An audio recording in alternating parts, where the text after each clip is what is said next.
V Bratislave sa úspešne rozrastá ragbyový tím. Za poslednú dobu stihol zmeniť ihrisko a už rok Slovan reprezentujú aj ženy. Ragbisti bratislavského Slovana nedávno odštartovali svoju novú sezónu. Ako jediný tím na Slovensku, ktorý hráva 15-kové ragby, nastupujú slovanisti v prvej českej lige.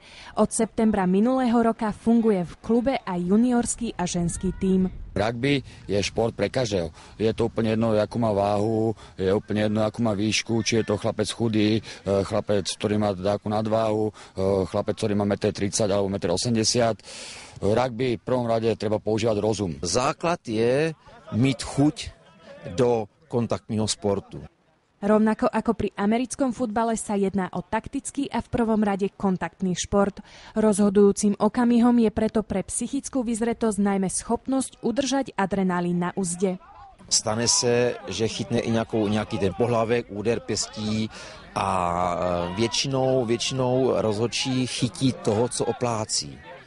Ne toho, kdo to vyprovokoval. To znamená, že musí udržet tady ten adrenalín, jak se říká, na úzdě, aby mohl se věnovat hře, protože u rugby je takové nepsané pravidlo, že hráč, který se pere, přestává hrát, protože už není koncentrovaný na tu hru. Kontakt s protihráčom je tam akože, to je tam náročné. Už viac ako rok obliekajú dresy Slovanu aj ženy. Sú zatiaľ jediným tímom na Slovensku, ktorý sa venuje ragby. Tento rok sa stihli už premiérovo predstaviť v rakúskej najvyššej súťaži.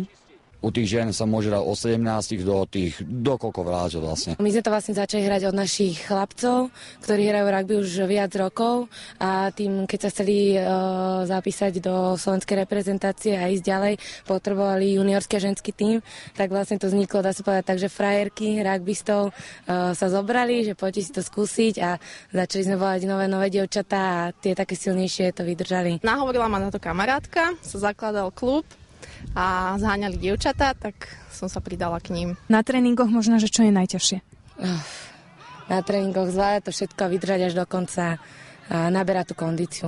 Pokiaľ ide o veľké 15-kové rugby, v prvej českej lige sa belasým chlapcom až tak nedarí. Zatiaľ sa držia len na chvoste rebríčka. Rugbisti bratislavského Slovana majú však ambíciu neustále sa zlepšovať. Tak im teda držme palce. Čo hovoríte na svojich zverencov? Výteční.